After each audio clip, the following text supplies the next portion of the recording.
welcome. And thank you for joining us today. And we have our latest edition of Inside Ren. And today joining me is Dr. Gerald Rosenstein, who is the director of our Renal program, which is celebrating its 50th anniversary of service to the community. Thank you for joining us, Dr. It's my pleasure. Rosenstein. So to start, why don't you tell us a little bit about the program that we have at Ren and your role. We started dialysis care in Kitchener 1975, a long time ago. Started with two nephrologists. I was the third. We now have 9 in our program, including the 2 fellows in Guelph. We have grown tremendously. We have our main unit at Ren Midtown, but we have a satellite unit in Guelph. We have a satellite in Palmerston and another one at Ren Chicopee. We provide all renal services. The only thing we don't do in Kitchener is transplants. But I was speaking to my transplant coordinator today. We send our patients out to London, and we've had already, I think, 6 transplants this year, calendar year 26. I think we did 35 last year. Tremendous. So we're an active program. We're one of the largest programs in the province outside of the teaching centers. I like to say we're the apple of the eye of the Ontario Renal Network. We do really good work. Tremendous. So what drew you to this practice? Well, I'll tell you, that's a good question. When I was in medical school, I found the renal system to be very challenging. But my first rotation as an intern in London was in nephrology. And I really, really enjoyed it. I enjoyed the multifaceted nature of caring for kidney patients. So many of them have multiple systemic illnesses, whether they be diabetes or cardiac disease, cancer, rheumatic diseases.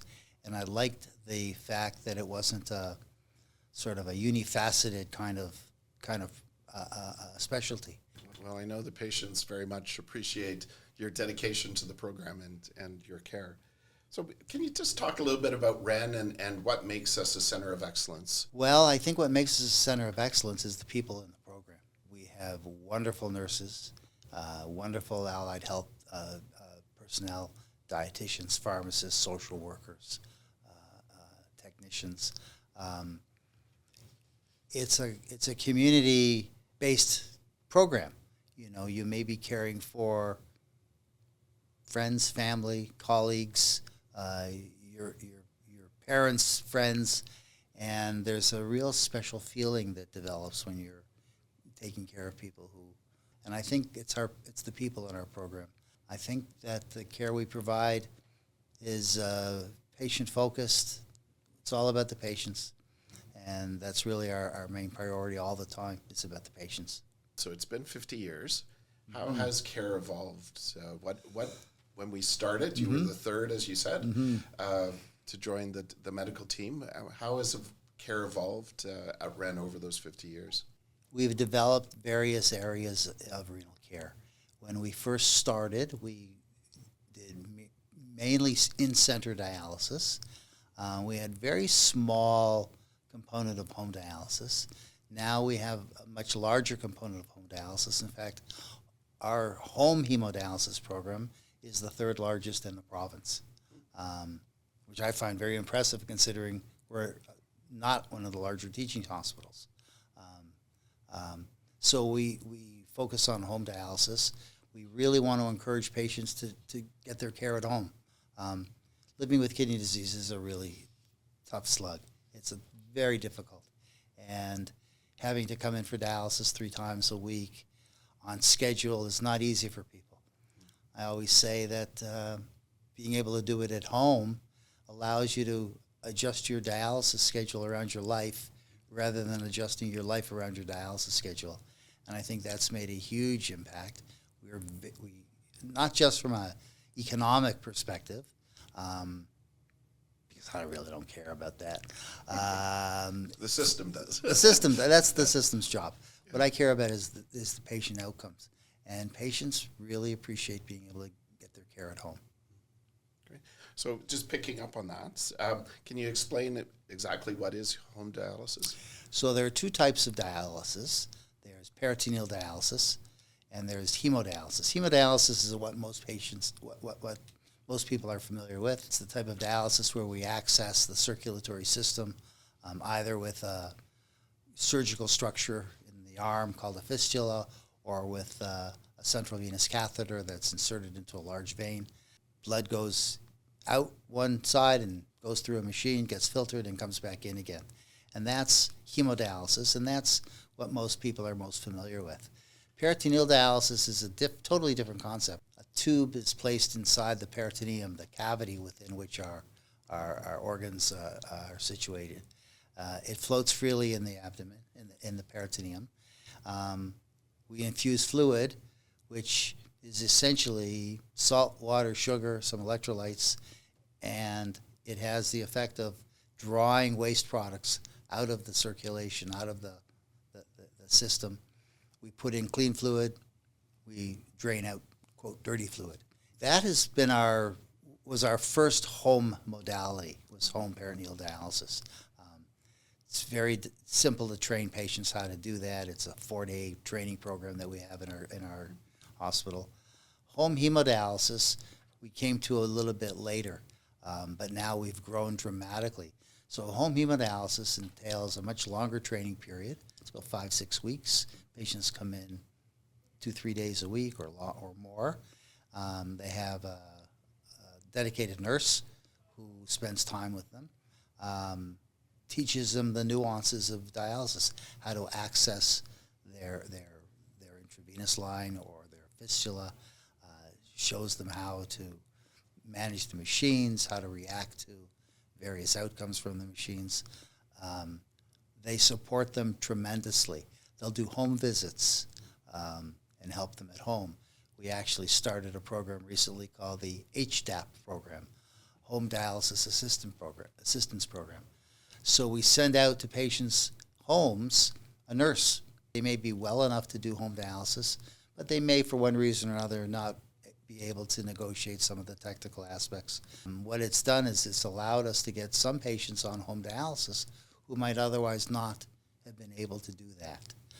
So it's grown tremendously. We've got well over 50 patients on home hemodialysis, and they thrive, Because really at home, they're able to do the procedure, the dialysis, when it's convenient to them. If you've got a luncheon date, you do your dialysis that morning. Mm-hmm. Or if you've got a dinner date, you'll do it the next day. You can adjust your schedule, your dialysis schedule to your life. And that's what I mean when I say, when you come into center, we have a schedule. We have a lot of patients that we have to get on treatment. And if you're Monday, Wednesday, Friday morning shift, that's your shift. That's not carved in stone. If things are happening in your life, we always make allowances and we adjust shifts for patients. But doing it at home is so much better for patients. So it very much is embracing Ren's strategic plan about being patient-focused. Absolutely. Patient-centered and really scheduling based on the patient need versus the system's need or the medical staff. So absolutely. It's a great improvement. And when I was at your 50th anniversary ceremony, just talking to the patients about how it's been changing, so life-changing for them to be able to do home dialysis. So it's great. It is so much better for the patient. That our REN is number 3 in the province, despite not even being an academic center. Mm-hmm. As the other. Well, we're not really an academic center, but we kind of are an academic center. We have residents that rotate through our program. We have a line on a lot of renal fellows who come to REN to do electives.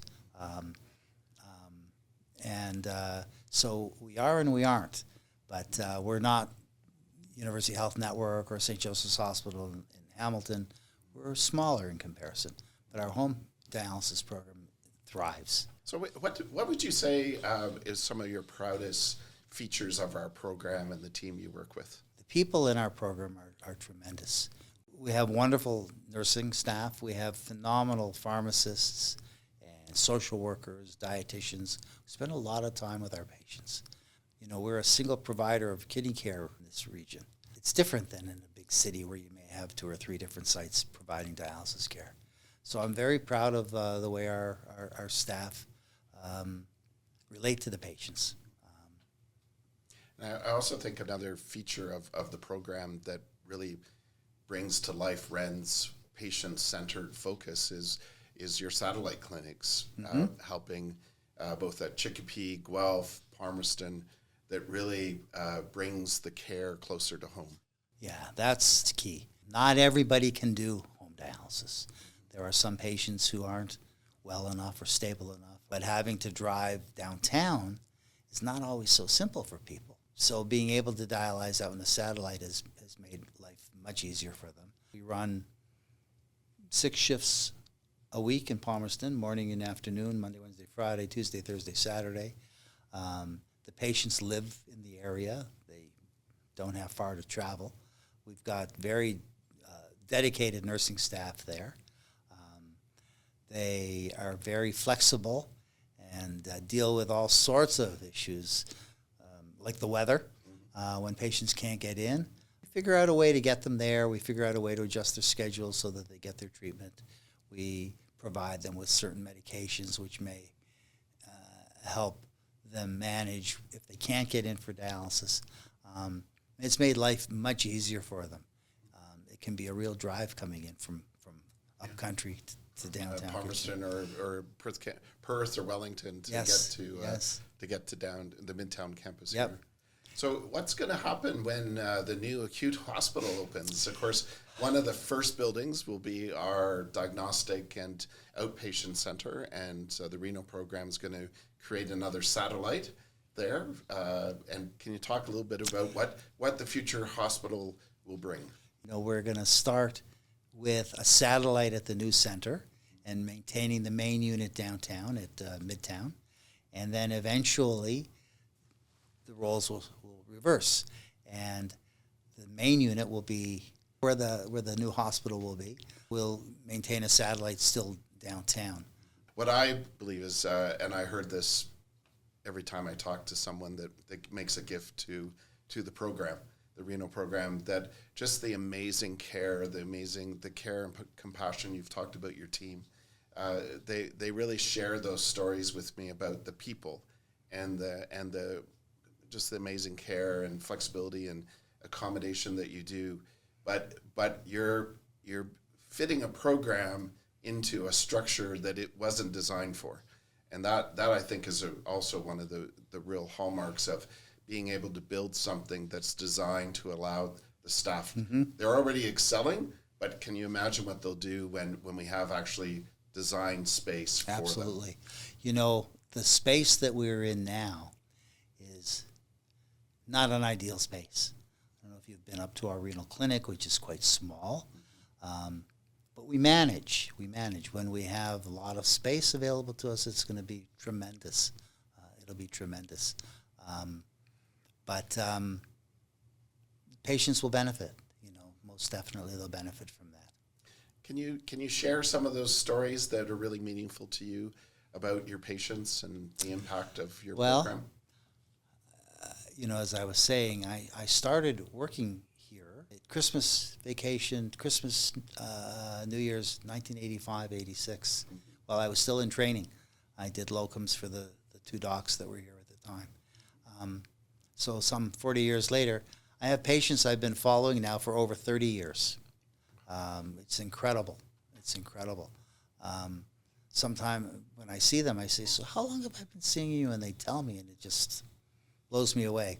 One of the gentlemen... Advances in care that they're able to they're have still a here. quality of life. Yeah, they're still here to tell the tale. But, what's very special about renal care in Kitchener is that we follow our patients from the beginning till the end. In most of the centers, patients will be followed when they have non-dialysis requiring chronic kidney disease. When they end up on dialysis, they'll be followed by a different doctor. If they go to a different shift on dialysis, they'll be followed by a different doctor. When they come back after having a transplant, they may be followed by someone else. We do primary renal care. So, I have patients who I started seeing in my private office before I moved into the hospital many years ago.